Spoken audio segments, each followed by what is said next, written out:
Hello friends, आज मैं एक बार फिर अलीमुद्दीन शेख कादरी कोचिंग क्लासेस के माध्यम से आपको केमिस्ट्री में बताने चल रहे हैं। एग्जाम मैंने बताया था कि एग्जाम नज़दीक होता चला आ रहा है। आइसोमेरिज, समावयवता,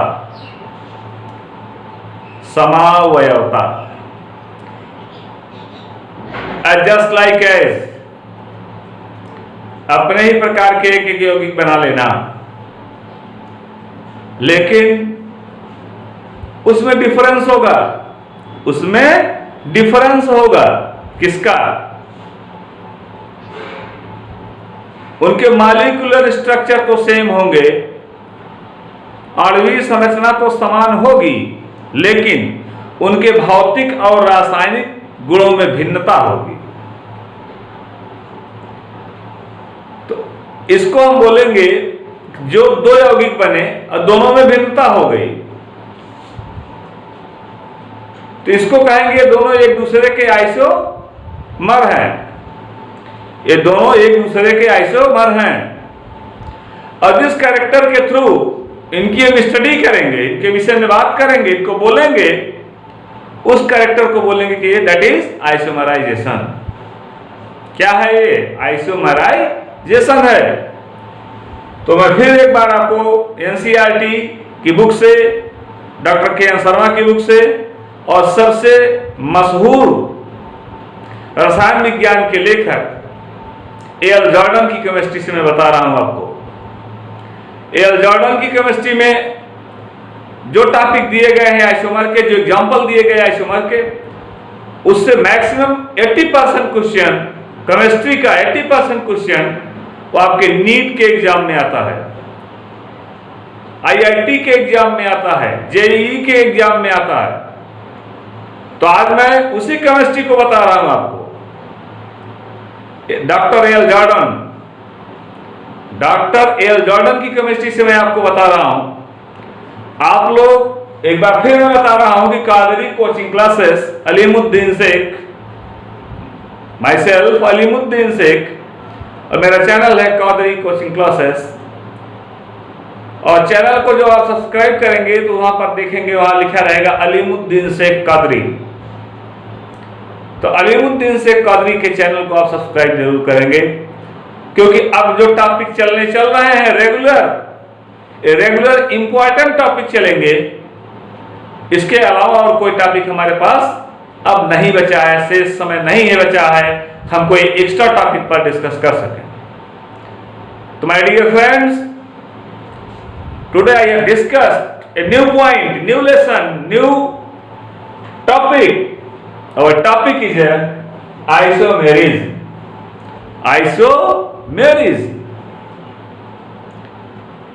अब दैट इज आइसोमेरिज मीन्स समावयवता। What is this? समावयवता। समावयवता मैंने भी बताया आपको। When two or more two compounds, their molecular structure are same, but they are chemically different to each other. उनके अणुसूत्र तो बराबर हो सकते हैं, लेकिन उनकी संरचना कभी भी समान नहीं हो सकती। जब उनकी संरचना समान नहीं हो सकती, उनके भौतिक और रासायनिक गुण भी समान नहीं हो सकते। तो दो या दो से अधिक यौगिक जिनके अणुसूत्र तो समान होते हैं, परंतु उनके भौतिक एवं रासायनिक गुणों में भिन्नता होती है, ऐसे यौगिक को एक दूसरे का समावयवी कहा जाता है। आइए कुछ एग्जांपल देखते हैं, आइसोमर के कुछ एग्जांपल देते हैं। सपोज दैट हमने लिख दिया C2H6O, यह एक अणुसूत्र है, मॉलिक्यूलर फार्मूला है जो मैंने लिखा C2H6O।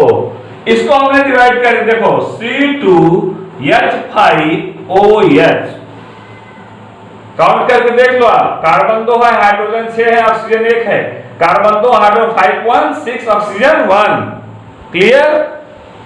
और दूसरा बनाना है CH3 सिंगल बॉन्ड हो सिंगल बॉन्ड CH3। यहां पर ये हो गया एथिल एल्कोहल। क्या हुआ? एथिल एल्कोहल, एल्कोहल हुआ। और यहां पर हो गया डाइमेथिल ईथर। क्या हो गया? Dimethyl ether. तो ध्यान से देखेंगे कि अणुसूत्र तो मैंने समान निकाल दिया, अणुसूत्र इनके समान हैं, लेकिन अंतर क्या आया? इनके भौतिक और रासायनिक गुण। एथिल एल्कोहल के कुछ और भौतिक और रासायनिक गुण होंगे, इनकी संरचना कुछ और होगी। और डाइमेथिल ईथर मेथॉक्सीमेथेन, आईपीएससी नाम इसका मेथॉक्सीमेथेन, मेथॉक्सीमेथेन डाया सिंपल नाम में बोलेंगे डाइमेथिल ईथर।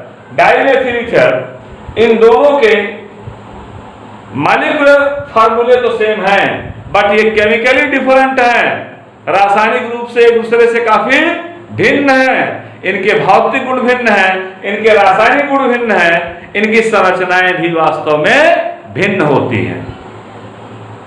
भौतिक गुण, रासायनिक गुण और संरचना कितने पॉइंट हो गए? 3 point. Physical character, chemical character and structure, they are also be different to each other. एक दूसरे से क्या होंगे? भिन्न होंगे। ध्यान दें, हमारी परिभाषा में है जब 2 या 2 से अधिक यौगिकों के अणुसूत्र तो समान होते हैं, अर्थात हम समान अणुसूत्र लेंगे। क्या लेंगे? समान अणुसूत्र लेंगे, लेकिन उसके 2 या 2 से अधिक ऐसे कंपाउंड बनाएंगे, 2 से अधिक, आपको 2 से कम नहीं बनाना है। ये 2 से कम आप बना रहे हो तो कभी भी आइसोमर नहीं होगा। एक कंपाउंड की जो एक बार ही संरचना बन जाए वो आइसोमर नहीं कही जाती।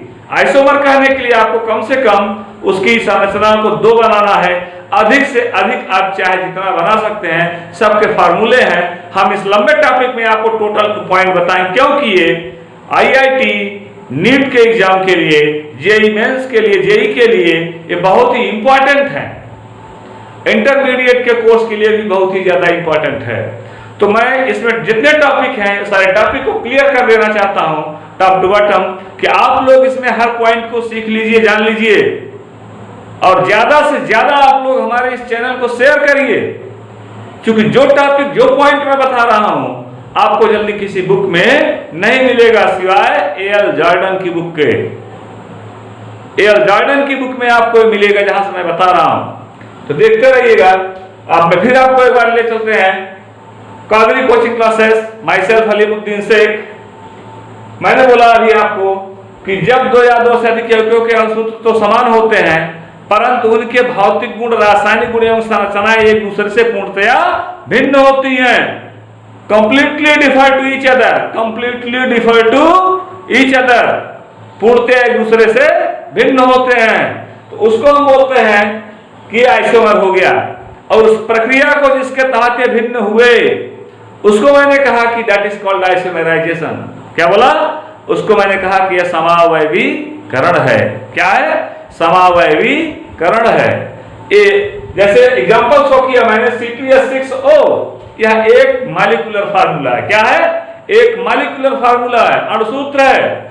इसकी 2 संरचनाएं बनाया मैंने बताया अभी, एक संरचना कभी भी आइसोमर नहीं हो सकती, एक संरचना कभी भी आइसोमर नहीं हो सकती, इसलिए मैंने इसकी 2 संरचनाएं बनाया। एक संरचना मैंने कहा C2H5OH जो एथिल एल्कोहल।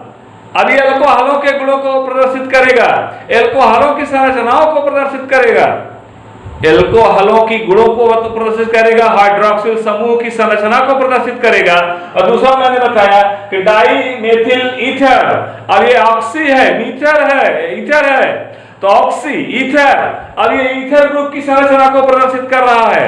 तो एक तो मैंने कहा कि ये जो एथिल अल्कोहल है, दूसरा मैंने कहा डाइमेथिल ईथर है। आप ध्यान से देखेंगे कि C2H6O 1 2 3 3 6 और 1 ऑक्सीजन, C2H6O इसका भी है, C2H6 इसका भी है, C2। अणुसूत्र देख लीजिएगा, अणुसूत्र तो समान है लेकिन इनकी संरचनाएं क्या क्या हैं, ये भिन्न हैं। यदि ऐसी स्थिति आती है तो हम बोलते हैं जो अणुसूत्र समान है उसको हम कहेंगे कि यह जो है आइसोमर की श्रेणी में आ रहा है। और जब ये संरचनाएं जो दोनों बनी, या दो संरचनाएं बनेंगी या दो से अधिक संरचनाएं बनेंगी, जितनी भी संरचना बनेगी, मेरे कहने का अर्थ रहा कि वे सारी संरचनाएं एक दूसरे की आइसोमर कहलाएंगी, एक दूसरे की समावयवी कहलाएंगी। और ये कैरेक्टर जिसके द्वारा आप ये स्टडी कर रहे हो उसको बोला जाएगा आइसोमेराइजेशन। क्या बोलते हैं उसको? आइसोमेराइजेशन, समावयवीकरण। अब देखते हैं, एक और एग्जांपल लेते हैं, हम एक और एग्जांपल लेते हैं इसमें आइसोमेराइजेशन में। क्लियर कॉन्फिडेंस माय फ्रेंड्स, यहां तक क्लियर हो गया? अगर यहां तक क्लियर हो गया तो हम दूसरा एग्जांपल ले रहे हैं। अब आप देखिएगा,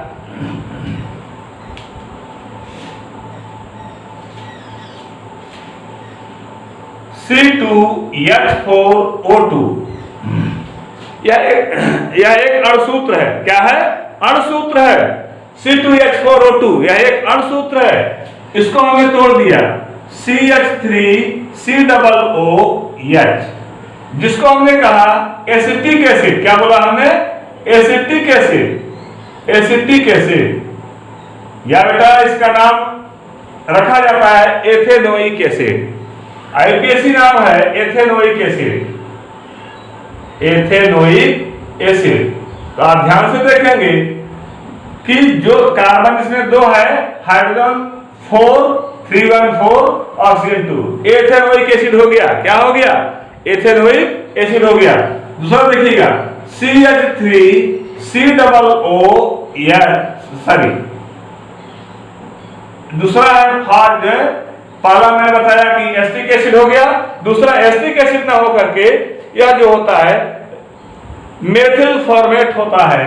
मेथिल फॉर्मेट होता है, इसको हम लिखेंगे HCOOCH3। काउंट करिएगा, 1 2 कार्बन, 3 1 4 हाइड्रोजन और 2 ऑक्सीजन। इसको हमने कहा कि मेथिल फॉर्मेट है। कहीं कहीं पर संरचना इसको बोलते हैं मेथिल फॉर्मेट। क्या बोलते हैं इसको? मेथिल फॉर्मेट बोलते हैं, मेथिल फॉर्मेट। तो मैं आपको फिर से एक बार बताना चाह रहा हूं कि यहां पर मेथिल फॉर्मेट, और बुक में लिखता है ऐसे, देखिएगा ऐसे लिखता है OOC या COO। जब आप स्ट्रक्चर बनाना शुरू करेंगे तो ये आसानी से क्लियर हो जाएगा। तो यहां पर हाइड्रोजन पहले आया है, CH3 बाद में आया है, और बीच में एस्टर ग्रुप आया है। कौन सा ग्रुप आया? एस्टर ग्रुप आया। यहां पर आप देखिए यह कार्बोक्सिलिक ग्रुप है, COOH कार्बोक्सिलिक ग्रुप। यहां पर एस्टर आ गया। तो यहां पर दोनों के अणुसूत्र तो एक ही है, C2H4O2। एक ही अणुसूत्र से 2 या 2 से अधिक संरचनाओं को बना रहे हैं हम। तो मैंने बताया अभी आपको, when two or more two compounds, their molecular formula are same, but they have also be different to physically, chemically and structurally to each other। 2 या 2 से अधिक ऐसे यौगिक जिनके अणुसूत्र तो समान होते हैं, परंतु उनके भौतिक, उनके रासायनिक और उनके जो है संरचनाएं एक दूसरे से पूर्णतया भिन्न होती हैं। अगर ऐसी स्थिति है तो वहां पर आप कहेंगे कि यह जो है आइसोमर है। यह क्या है? आइसोमर है, समावयवता है। अपने अभी तो मैंने छोटा छोटा एग्जांपल दिया, बहुत ही छोटे छोटे एग्जांपल को दे रहे हैं। अब हम आपको आगे लेके चलते हैं। अभी आपने देखा कि आइसोमर की श्रेणी में आ रहा है, और आइसोमर की श्रेणी में मैंने आपको डिफिनेशन ही क्लियर कर दिया कि आइसोमर है। और आइसोमर की श्रेणी के बाद अब आप देखेंगे, अब हम आपको अगली संरचनाओं के विषय में स्टडी कराने चल रहे हैं। तो आइसोमर के बाद आता है, अब हम आइसोमर के बाद आपको बताने चल रहे हैं classification of isomer. Classification of isomer, यहां पर अब क्लासिफिकेशन के विषय में बताएंगे हम आपको कि क्लासिफिकेशन माने वर्गीकरण क्या होता है आइसोमर का। आइसोमर के वर्गीकरण क्या होते हैं? तो आइसोमर के वर्गीकरण में देखेंगे, क्लासिफिकेशन में देखेंगे आइसोमर के विषय में। तो isomer only there are how many types? two types of isomer. What is this? A structural isomer is second one stereo isomerism. एक को कहा जाता है संरचनात्मक समावयवता। दूसरे को मैंने कहा स्टीरियो को हिंदी में बोलते हैं त्रिविम। क्या बोलते हैं इसको? त्रिविम समावयवता। त्रिविम समावयवता। ध्यान दें, इस बात पर विशेष ध्यान दें, नहीं तो आप ऐसे लोग हैं जो आपको क्लियर ही नहीं कर पाएंगे। स्ट्रक्चरल आइसोमर को, संरचनात्मक समावयवता को हम एक ब्लैक बोर्ड पर आपको समझा सकते हैं, एक अच्छे ढंग से आपको एक्सप्लेन कर सकते हैं और स्ट्रक्चरली एक्सप्लेन कर सकते हैं। उनकी संरचना के आधार पर मैं आपको समझा सकता हूं, बट स्टीरियो आइसोमेरिज्म, त्रिविम समावयवता, या हम उनकी संरचना के आधार पर समझा नहीं सकते हैं। उसका रीजन यह है, उसका कारण यह है, क्यों नहीं समझा सकते हम इसको? क्योंकि स्टीरियो मीन्स होता है त्रिविम, या संरचनाएं त्रिविम में बनेंगी। त्रिविम का मतलब होता है न तो वह जो है ब्लैक बोर्ड पर बन पाएंगी और न ही स्ट्रक्चरली, ध्यान पूर्वक सुनिएगा, जो है संरचना के आधार पर। अगर उनके एक्यूरेट स्ट्रक्चर को देखा जाए तो एक्यूरेट स्ट्रक्चर उसका फॉर्म नहीं हो पाएगा, न तो ब्लैक बोर्ड पर बन पाएगा और न ही जो है वो इस तरह से आप देख सकते हैं कि इस तरह से जो आइसोमर बन रहा है, इस तरह से जो आइसोमर बन रहा है, ऐसे जुड़ गए। मेथेन जैसे स्ट्रक्चर अपना बनाता है, एग्जैक्टली ऐसे ही आकर के जुड़ गए। और इस संरचना को जोड़ने के लिए आप देखेंगे, अगर मेथेन को हम ले रहे हैं तो यह देखिएगा किसको जोड़ेंगे, इस संरचना को हम जो ब्लैक बोर्ड पर जो है आइडेंटिफाई नहीं कर सकते। रीजन यह है कि सभी में अधिक कोण है, 109 डिग्री 28 रेडियन का कोण एंगल बनता है, और इस संरचना को बनने के, त्रिविम को बनने के लिए या और भी डिफिकल्ट है, इसमें 760 एवं मोर देन 760 डिग्री के एंगल जब बनना फॉर्म करेंगे, वहां पर तब आपकी समझ में आएगा कि यह संरचना कैसे बनाई जाए। तो यहाँ पर थोड़ा सा ध्यान देने की बात है, बहुत ही सिंपल नहीं है कि आपने गए और क्वेश्चन को जो है उठाया, ने जो है बुकलेट आपने ओपन किया, आंसर शीट आपने निकाला और उसका आंसर जो है आप फिलअप करना स्टार्ट कर। नो, पहले एक बार आप केमिस्ट्री के क्वेश्चन को समझिए, क्या रहा है। How many isomer are possible in this one compound. जो एक यौगिक दिया जा रहा है, इसमें कितने आइसोमर बन सकते हैं और हर आइसोमर के बनने के कौन कौन से रूल हैं। अब जैसे अभी मैंने दो आइसोमर को बताया, अभी एक दो सूत्रों को लेकर के बताया मैंने। एक को मैंने कहा कि क्या बोला, C2H5OH को मैंने कहा C2H6O। C2H6O के विषय मैंने आपको बताया कि इसको कहा जाएगा एथिल, जो है एथिल के साथ ऑक्सीजन लगा हुआ है। दूसरे स्ट्रक्चर को लिया मैंने मेथिल फॉर्मेट को, C2H4O2 को लिया मैंने।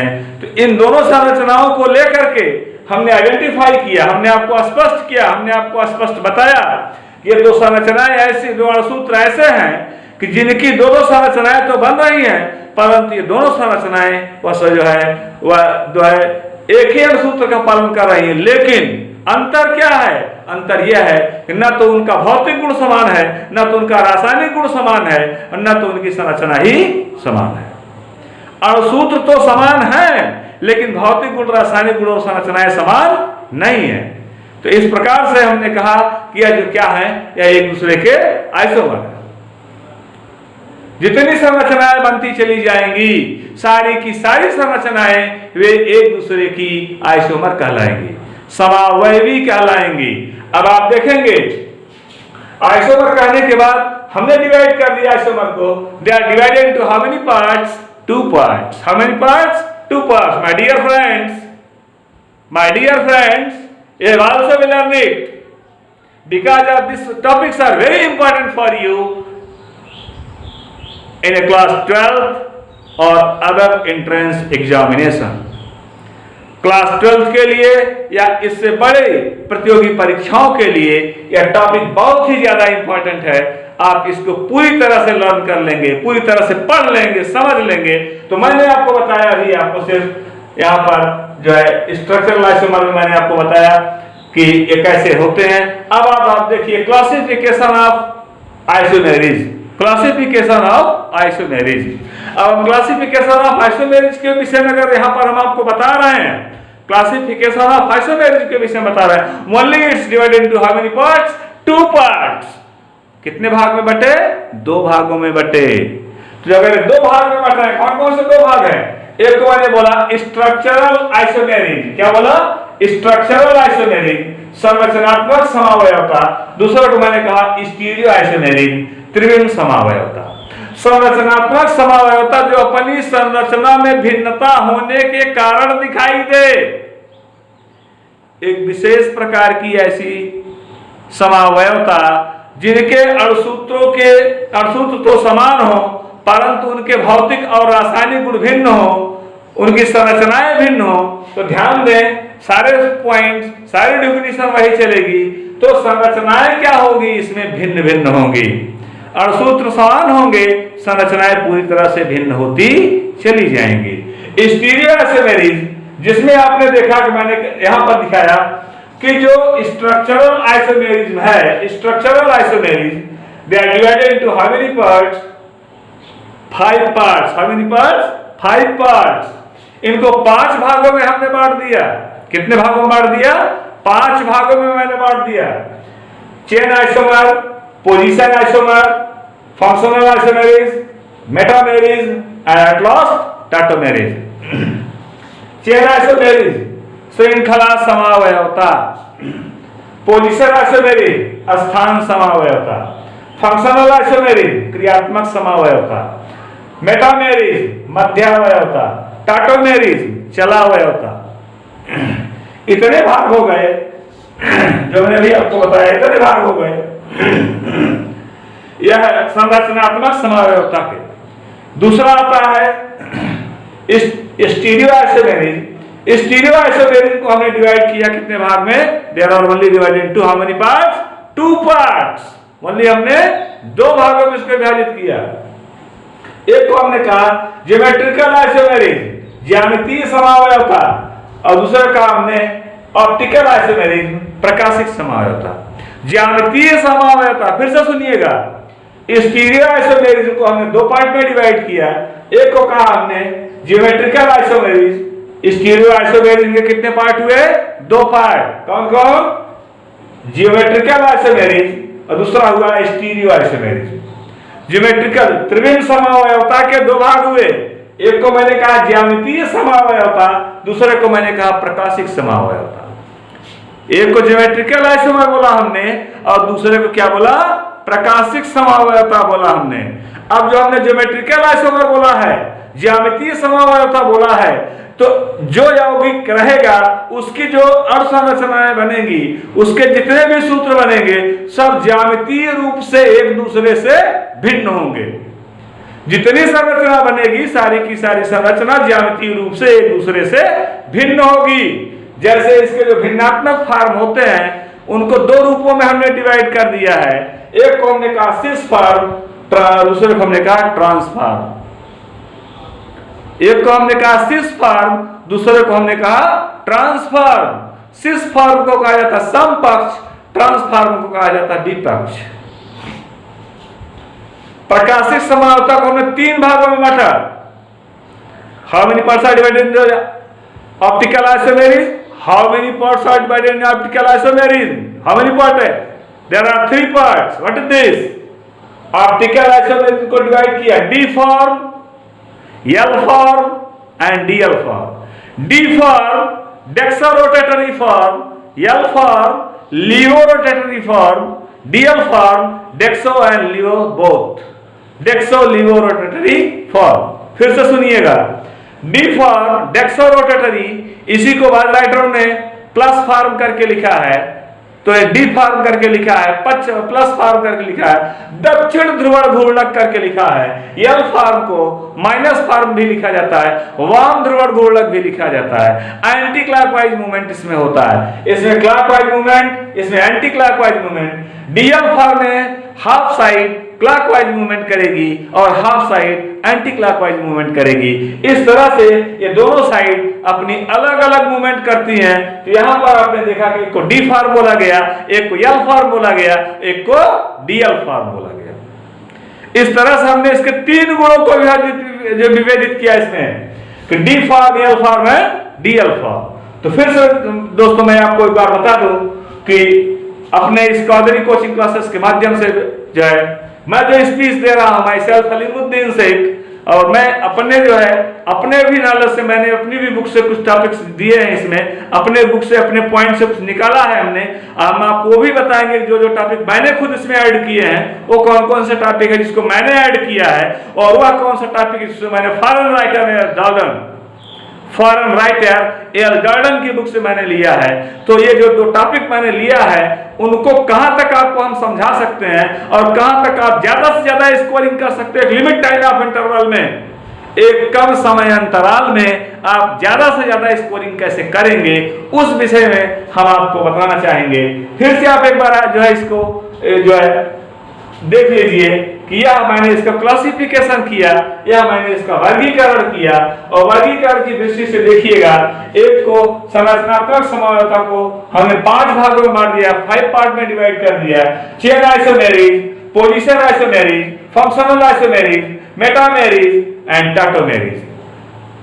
श्रृंखला समावयवता, स्थान समावयवता, क्रियात्मक समावयवता, मध्यावयवता, चलावयवता। अब ये 5 भाग तो हो गए किसके? स्ट्रक्चरल आइसोमेरिज्म के। किसके भाग हो गए? स्ट्रक्चरल आइसोमेरिज्म के हो गए, स्ट्रक्चरल आइसोमेरिज्म के हो गए, संरचनात्मक समावयवता के हो गए। अब त्रिविम समावयवता के जो भाग हैं वो 2 पार्ट है। How many parts? 2 पार्ट है इसके, और ये दोनों पार्ट यहाँ पर आप देखिए कि मैंने क्लियर कर दिया है। ये दोनों पार्ट कौन कौन से हैं? एक को मैंने कहा कि ज्योमेट्रिकल आइसोमेरिज्म है, सिस फॉर्म और ज्योमेट्रिकल आइसोमेरिज्म के 2 भाग होते हैं, 2 पार्ट होते हैं। एक को मैंने कहा सिस फॉर्म, एक को मैंने कहा ट्रांसफॉर्म। जैसे आप अपने सामने एक मिरर को ले लीजिए, स्वयं में आप सिस फॉर्म है, लेकिन जो आपकी इमेज बनेगी वो ट्रांसफॉर्म में बनेगी। जैसे मैं एग्जांपल शो कर रहा हूं, आप अपने सामने मिरर को रखिए, या मिरर के सामने जाकर के आप खड़े हो जाइए, ऐसे सेम मिरर के सामने खड़े होइए। अपनी दाहिने आंख में उंगली डालेंगे तो मिरर में बाईं आंख में उंगली जाएगी। आप अपने दाहिने हाथ को उठाएंगे तो मिरर में बायां हाथ उठेगा।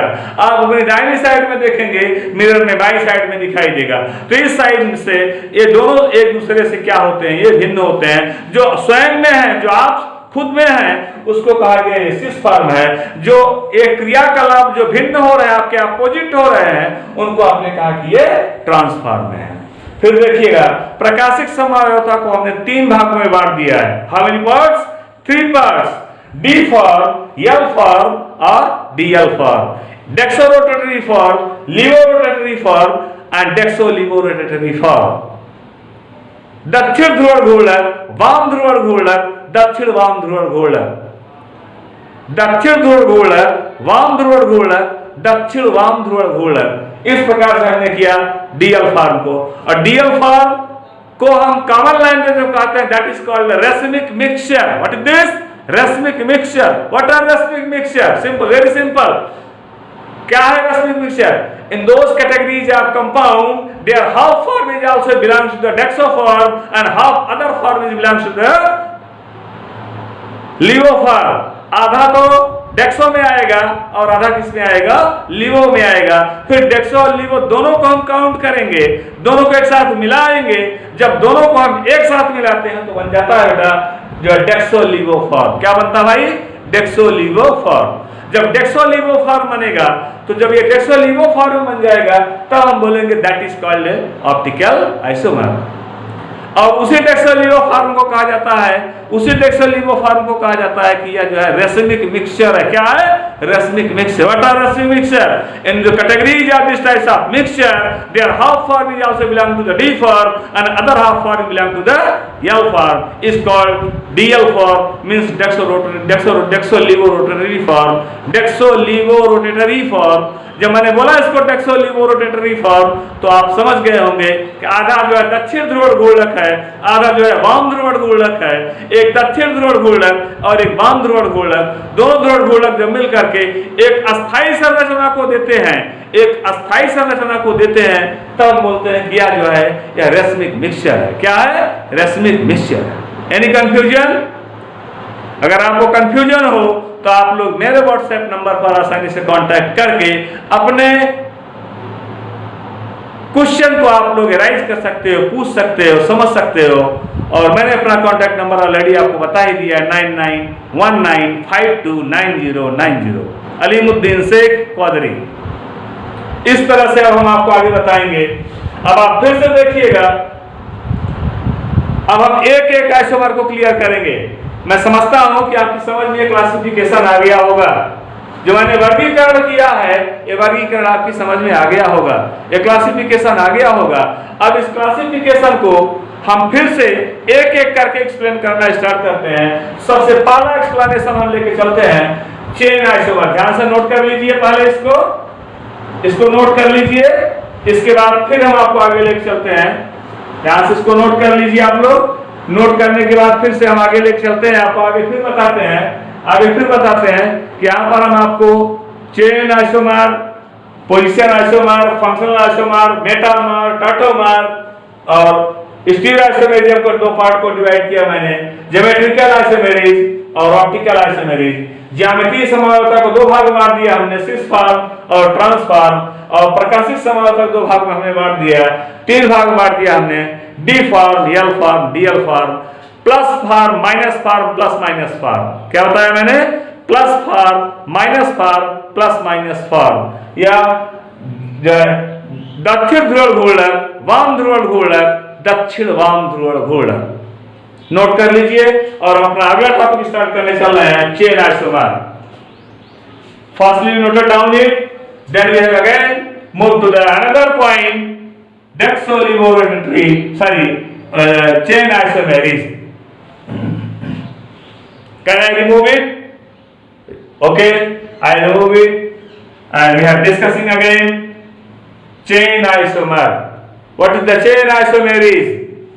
अब हम पहली बार आपको लेकर चलते हैं इस जो मैंने भी आपको वर्गीकरण किया है, इस वर्गीकरण में एक एक समवायता को, एक एक चाहे वो श्रृंखला समवायता हो, चाहे वो स्थान समवायता हो, चाहे वो क्रियात्मक समवायता हो, चाहे वो मध्यावयवता हो, चाहे वो चलावयवता हो, चाहे वो ज्योमेट्रिकल ज्यामितीय समवायता हो, चाहे वो प्रकाशिक समवायता हो, एक एक समवायता को हम डिस्कस करना स्टार्ट करेंगे।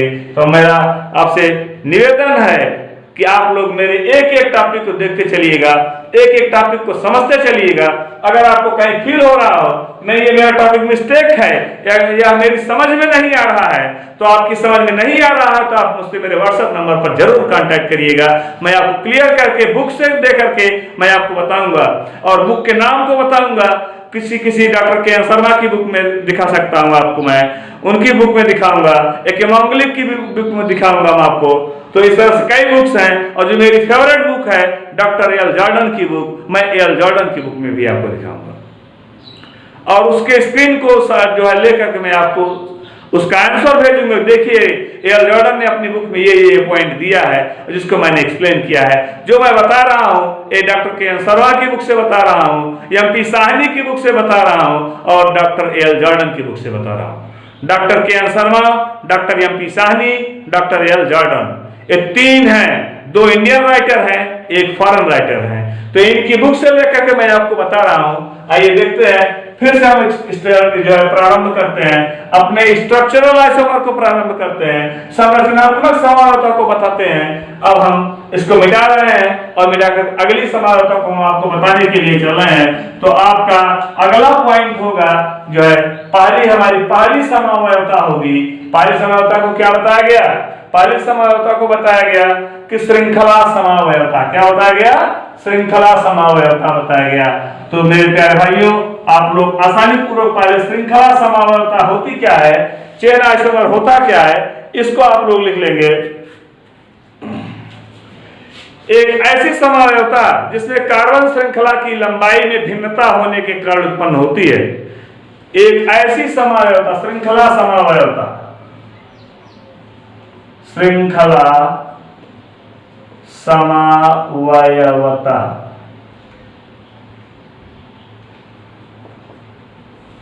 श्रृंखला समावयवता, इसको हम बोलेंगे chain isomerism. Chain isomerism.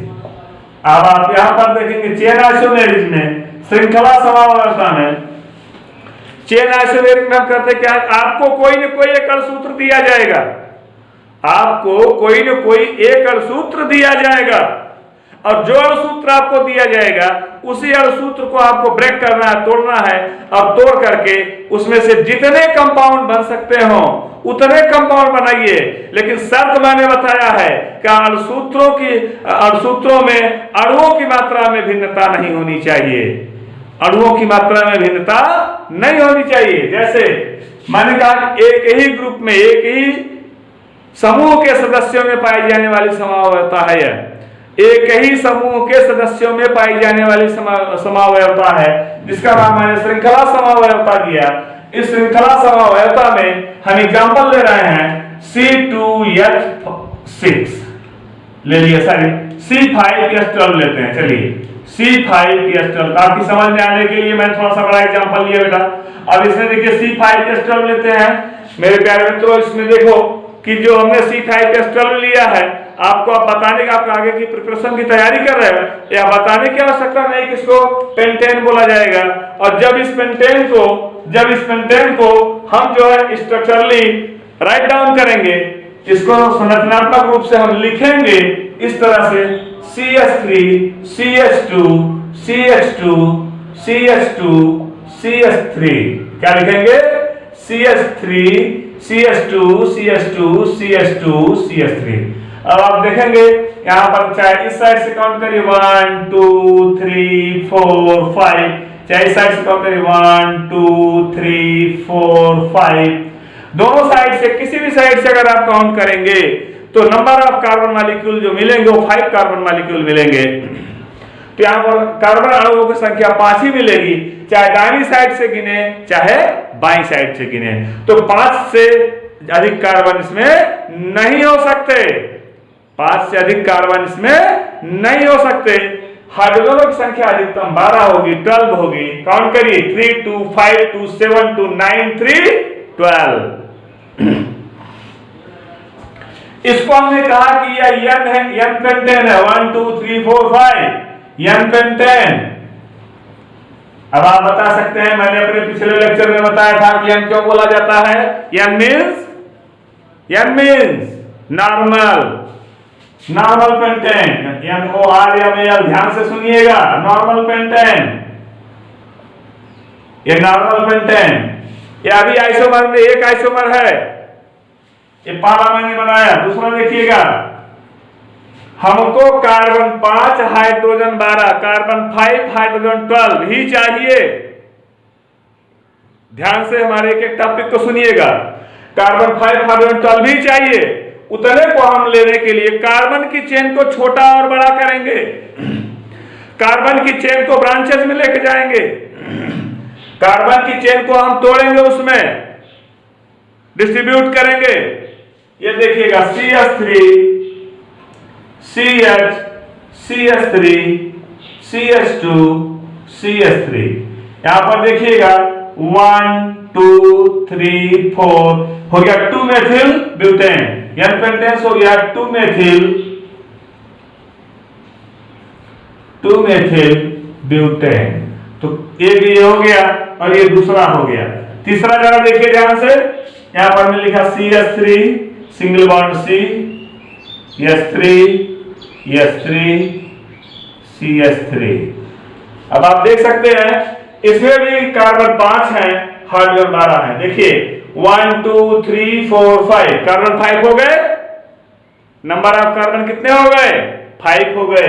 Hydrogen तो काउंट करिए 3 3 6 3 9 3 12।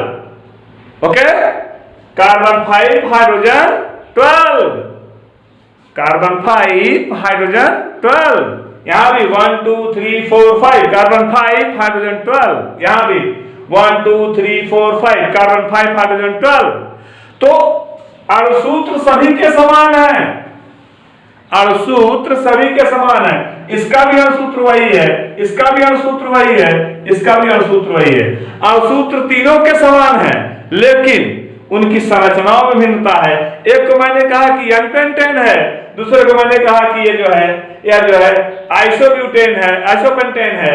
आइसोपेंटेन कहें या इसको हम कहें कि 2 मेथिल ब्यूटेन, आइसोपेंटेन कहें या 2-मेथिल ब्यूटेन कहें। और तीसरे को मैंने कहा नियोपेंटेन, इसको हम नियोपेंटेन भी कहेंगे, इसको मैं नियोपेंटेन भी कहूंगा, या इसको पहले से नियोपेंटेन कहा जाएगा। यदि नियोपेंटेन अगर हमने इसको नहीं कहा तो फिर बोलेंगे 2,2-डाइमेथिल प्रोपेन। क्या बोलेंगे?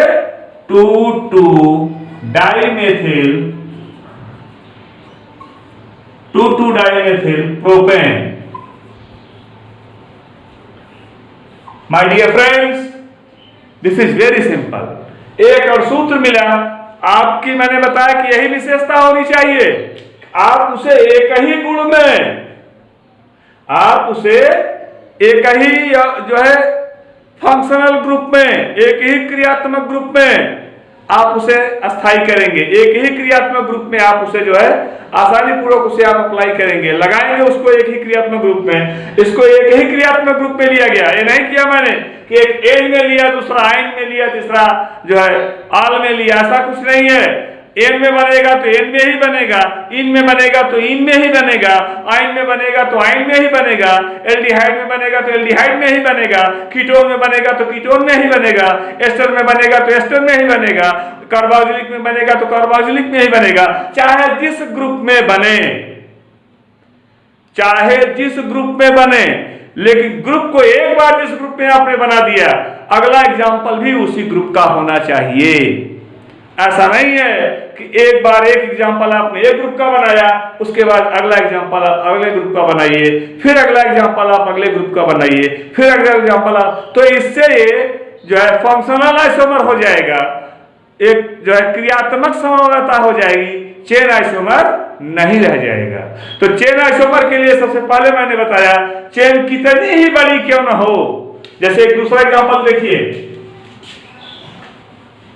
ध्यान से देखते रहिएगा, चेन कितनी ही बड़ी क्यों ना हो। मैंने लिखा CH3 CH2 CH2 CH2 CH2 CH2 CH3, 1 2 3 4 5 6 7, इसको बोला गया n हेप्टेन। क्या बोले हमने?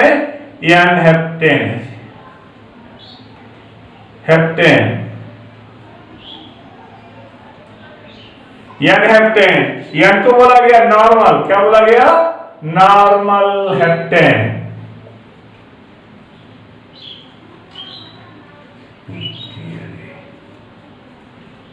नॉर्मल हेप्टेन बोला गया इसको, n हेप्टेन बोला हमने। अब इसको तोड़ रहे हैं, फिर से देखिए, एन ग्रुप ही ले रहे हैं, अभी इन भी लेंगे। अब आप इन भी ले सकते हो, जहां डबल बॉन्ड आपने एक बार लगा दिया वही लगाएंगे, ग्रुप के प्लेस में चेंजिंग नहीं करेंगे। यदि आप ग्रुप के प्लेस में चेंजिंग करते हैं तो ये पोजीशन आइसोमर हो जाएगा। अलग अलग ग्रुप बना देते हैं, फंक्शनल हो जाएगा। आप हमारी सारी बातों पर ध्यान रखेंगे। मैंने कहा कि एल जॉर्डन ने अपनी केमिस्ट्री में जरा सा भी वेरिएशन जो एडॉप्ट नहीं किया है, जरा सी मिस्टेक उसने एडॉप्ट नहीं किया है। अगर जरा सी मिस्टेक एडॉप्ट कर लेते तो उनकी केमिस्ट्री इतनी फेवरेट ना होती। तो आप देखिएगा, इसको मैंने n हेप्टेन कहा है। अब फिर हम आपको इसी का दूसरा बता रहे हैं। मैंने कहा इसमें सिर्फ चेन को छोटा बड़ा किया जा सकता है, उसकी श्रृंखला की लंबाई को छोटा बड़ा किया जा सकता है, लेकिन उसमें ग्रुप में परिवर्तन नहीं किया जा सकता। हम इसमें ग्रुप में परिवर्तन नहीं करेंगे, हम इसमें सिर्फ चेन की लंबाई में छोटा बड़ा करेंगे। अगला देखिएगा एग्जांपल, ये पहला एग्जांपल रहा, दूसरा देखते हैं।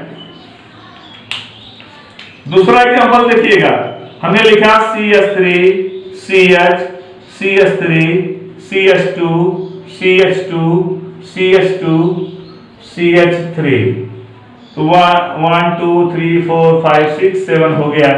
तो यहां पर आप देखिएगा, यहां CH3 है, 1 2 3 4 5 6 7, तो यहां पर 2 मेथिल हेक्सेन, क्या हुआ? 2 मेथिल हेक्सेन, ये हो गया 2 मेथिल हेक्सेन। अगला देखिएगा, अभी जो यहां बना इसका भी सूत्र है C7H16, हेक्सेन हेप्टेन का है, या हेप्टेन का है, ध्यान से सुनिएगा, यह हेप्टेन का है। इसको जो जिसमें कोई ग्रुप नहीं जुड़ा था हमने इसको नॉर्मल कहा, दो जोड़ दिया, आइसोहेप्टेन कहेंगे। आईयूपीएससी में बोलेंगे 2 मेथिल हेक्सेन, आईयूपीएससी में बोलेंगे 2 मेथिल हेक्सेन। अगर आईयूपीएससी नहीं है तो हम क्या बोलेंगे, आईयूपीएससी नहीं है जो है तो हम बोलेंगे सामान्य है, हम बोलेंगे आइसोहेक्सेन। क्या बोलेंगे, आइसोहेक्सेन। फिर से देखिएगा, CH3 single bond C, CH3 CH3 CH2 CH3। Count कर देखिएगा, 1 2 3 4 5 6, 1 2 3 4 5 6 7 होने चाहिए। ध्यान में यहां पर 7 होना चाहिए, ये हो गया। अब इसके लिए हम देखेंगे 2 डाइमेथिल पेंटेन, 2 डाइमेथिल पेंटेन, ये हो गया 2 डाइमेथिल पेंटेन, 2 डाइमेथिल पेंटेन हो गया। ये आईपीएससी मिलेगा, जो आईपीएससी नाम है 2 डाइमेथिल पेंटेन। जरा इसका जो है सामान्य नामकरण पद्धति को देखा जाए तो हो जाएगा नियो, एक कार्बन से 3 CH3 जुड़ा हुआ है, एक कार्बन से 2 जुड़ता है तो हमने आइसो कहा, एक कार्बन से एक ही जुड़ेगा तो नॉर्मल हो गया, एक कार्बन से 2 जुड़ेंगे तो आइसो हो गया। जब एक कार्बन से 3 CH3 जुड़ते हैं तो ये नियो हो जाता है। हम इसको नियो की श्रेणी में कह सकते हैं कि जो है 1 2 3 4 5 6 7 नियोहेप्टेन। क्या बोलेंगे, नियोहेप्टेन। 2 डाइमेथिल पेंटेन बोलेंगे आईपीएससी में। साधारण नामकरण की पद्धति में हम बोलेंगे आइसो, बोलेंगे आइसो नियो हेप्टेन।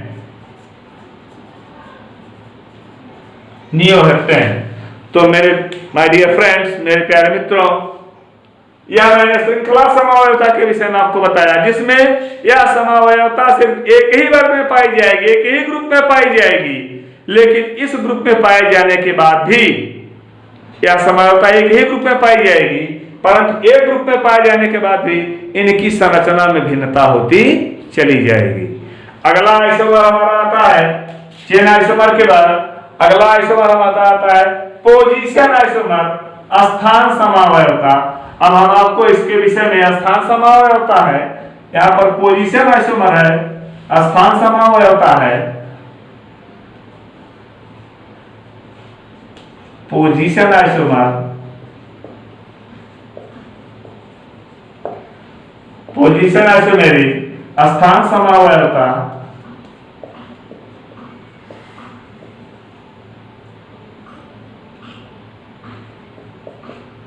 स्थान समावयवता है। और इस स्थान समावयवता में कार्बनिक ग्रुप जो आप जोड़ेंगे उसके स्थान की प्रमुखता होगी। आप कहां पर जोड़ रहे हैं, इन एक बार जहां लगा दिया, अगली बार लगा देंगे दूसरे प्लेस पर, उसका नाम बदल जाएगा। अभी एक ही प्रकार के समागत सजातीय श्रेणी के सदस्यों में पाई जाएगी, परंतु इसमें जो स्थान है उसकी बहुलता होगी। इन डबल बॉन्डेड इन आइन, CHO एल्डिहाइड, CO कीटोन, समझ रहे हैं, COOH OH क्या कार्बोक्सिलिक। इनका जो प्लेस है, इनका जो स्थान है, एक बार अगर आपने लगाया, अगर आपने इसको रोटेट करा दिया, उसी में घुमा दिया, चला दिया, तो स्थान समावयवी हो गए। अगर इसी में अलग ग्रुप बना दिया तो फंक्शनल आइसोमर हो गए। एक एल्डिहाइड एक कीटोन बना दिया, एक कार्बोक्सिलिक और एक OH बना दिया, तो क्या हो गए, अलग अलग ग्रुप बन गए। अलग अलग ग्रुप बन जाने के कारण ये हो जाएंगे कौन से आइसोमर, ये हो जाएंगे क्रियात्मक समावयवता, फंक्शनल आइसोमर। तो यहां तक स्थान समावयवता की बात है। अब हम स्थान समावयवता में एक छोटा सा एग्जांपल ले रहे हैं, इसके बाद के टॉपिक को हम आपको ब्रेक करेंगे।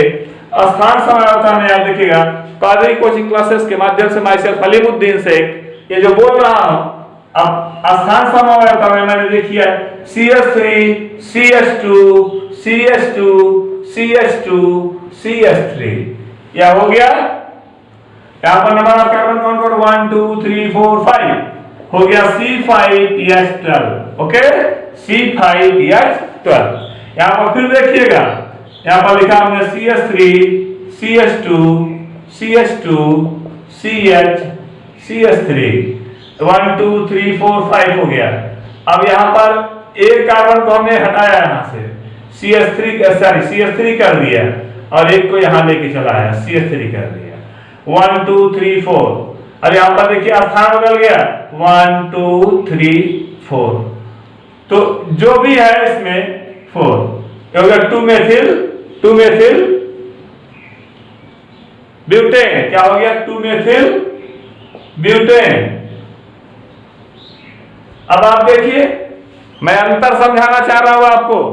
अंतर क्या होता है, n पेंटेन और 2 मेथिल ब्यूटेन, ये दोनों चेन में आ रहे हैं। चेन को मैंने छोटा किया, लेकिन स्थान में पोजीशन में चेन को छोटा नहीं करेंगे, चेन को छोटा नहीं करेंगे, चेन जो भी रहेगी वही रहेगी। इस यहां पर अब देखिए, यहां पर मैंने कर दिया CH2, इसके बाद मैंने लिखा CH3।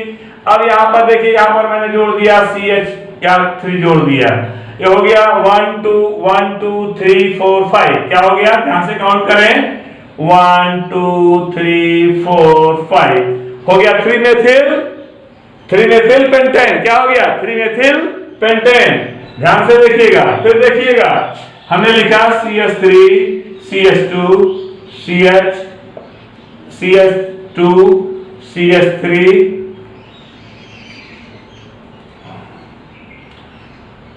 यहां पर देखिएगा 1 2 3 4 5, यहां पर हो गया 5 कार्बन की चेन में तीसरे पर मेथिल जुड़ा, तो हो गया 3 मेथिल पेंटेन।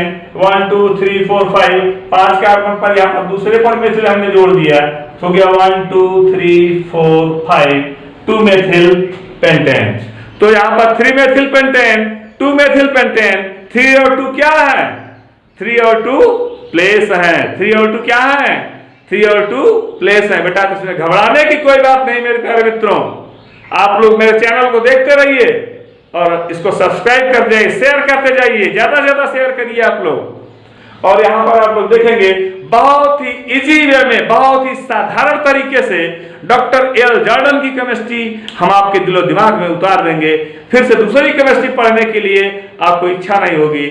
जो चीजें आज आपको यहाँ मिल जाएंगी, मेरा वादा है कि आपको ये चीजें और कहीं नहीं मिल पाएंगी। इसलिए मेरे इस चैनल को अलीमुद्दीन शेख कौदरी, मेरे इस चैनल को जरूर सब्सक्राइब कर लीजिएगा और मेरे चैनल को सब्सक्राइब करके आप ज्यादा से ज्यादा इसको शेयर करिएगा। तो मैं आपको अगला टॉपिक अपने नेक्स्ट लेक्चर में बताऊंगा। आज सिर्फ इतना देख लीजिएगा।